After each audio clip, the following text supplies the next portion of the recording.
my Oprah thing if y'all don't mind. And I'm about to close this thing out. I'm feeling better already, Spokane. My God. I believe that we are the answer. But we do have to check ourselves from time to time.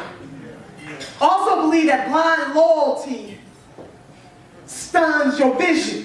That in other words, you must be loyal but not blindly so.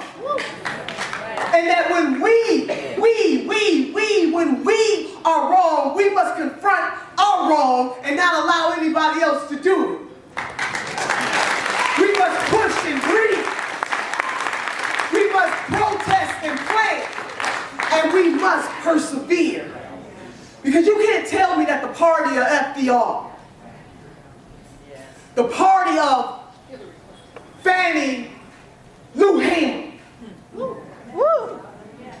who did in the 60s go against the grain of a party that did not recognize the humanity of African Americans. See, we can't always, blind loyalty blinds.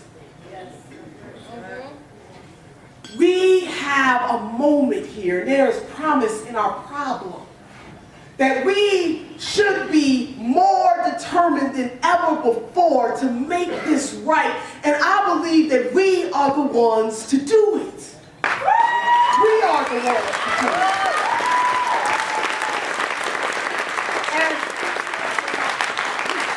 And don't y'all blame the chairman, and don't you blame Joanne, because they didn't look at my script before I came to speak.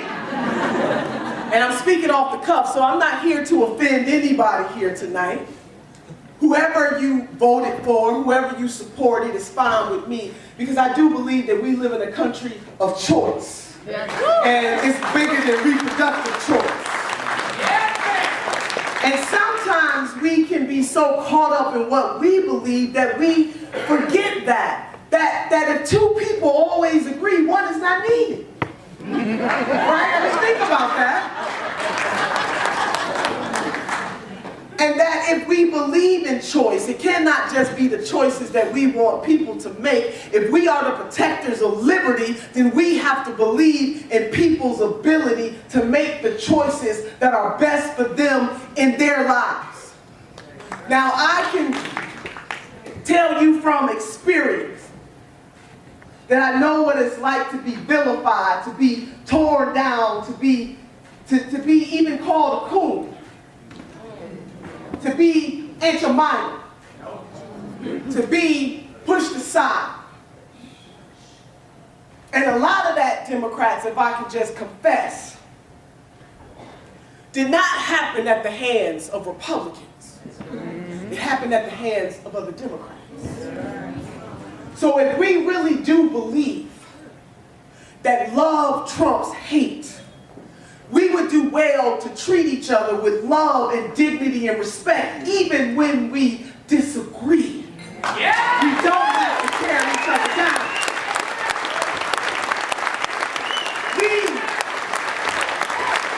I still believe, as frustrated as I've been with this party, I still believe that Democrats can make the crooked path straight. I still believe. And we can do that together.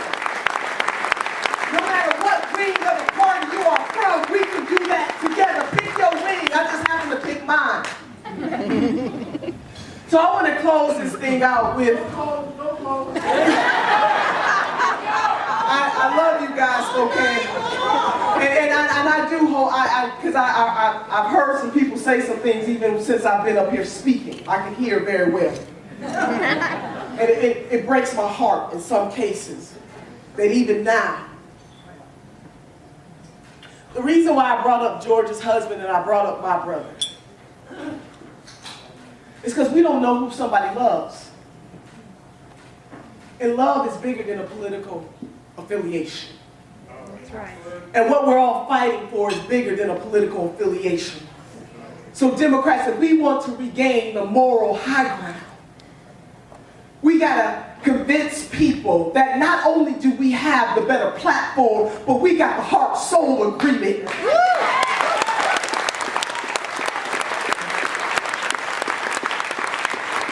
So push and breathe, plan and protest, they go together, and we must persevere. My last three things.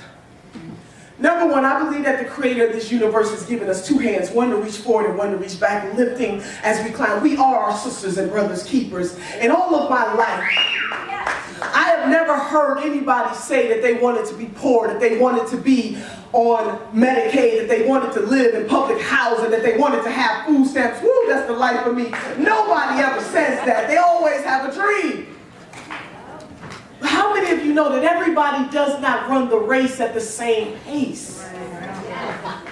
And so we must seek first to understand and then to be understood and check ourselves before we wreck ourselves. Because sometimes, now Chairman, I ain't talking about the Democrats in this room, but I'm talking about them Democrats other places.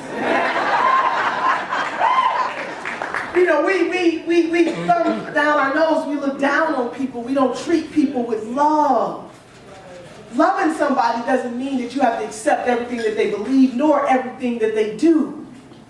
But love means that you will have some empathy for people. Right. I got a chance to travel this country on behalf of Senator Bernie Sanders.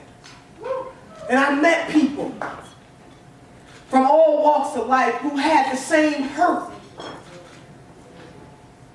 That there is an unseemliness about the wealth of the 1/10 of 1%. That there is something wrong when poverty becomes a crime. Democrats, if we don't do it, nobody else will. But there are some good-hearted and conscious people from other walks of life and other political affiliations, even if we don't see it on the federal level much. Lord have mercy. So two hands, one to reach forward and one to reach back. Number two, and most importantly, we can't ask other folks to do more for us than we are willing to do for ourselves. Brother Frederick Douglass put it this way. He said, you might not get everything that you work for, but you will work for everything that you get. And we understand that. But lastly, in the words of my grandmother was from the South, state chairwoman. She was born in 1913. She could not read or write. She was robbed. But she could count her money. And sisters, now this is for the sisters. She kept her money in the Southern Ladies Banking Trust with a handkerchief.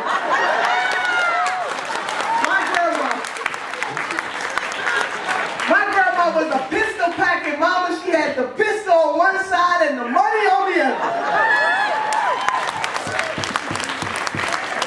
I heard the council president say we got to embrace all, right? She was one of them Second Amendment sisters.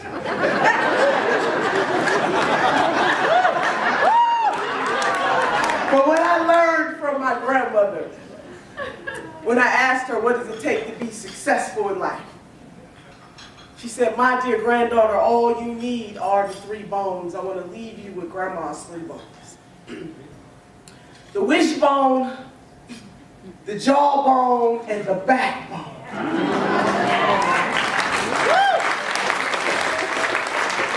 She said the wishbone will keep you hoping and praying because hope is the motivator, but the dream is the driver. The reason why we do what we do each and every day is because we hope and believe that tomorrow will be better than today. Yeah. She said the jawbone will give you courage to speak truth, to power, to lift your voices. It should matter when we are in the room. When people of good consciousness get together, there's nothing that we cannot accomplish. One thing that I will say about our great nation, we may not have started off together. We may not have treated everybody as equals, but we have been a nation of progress. And I'd be damned if we're going to let anybody take us back there. If I can say those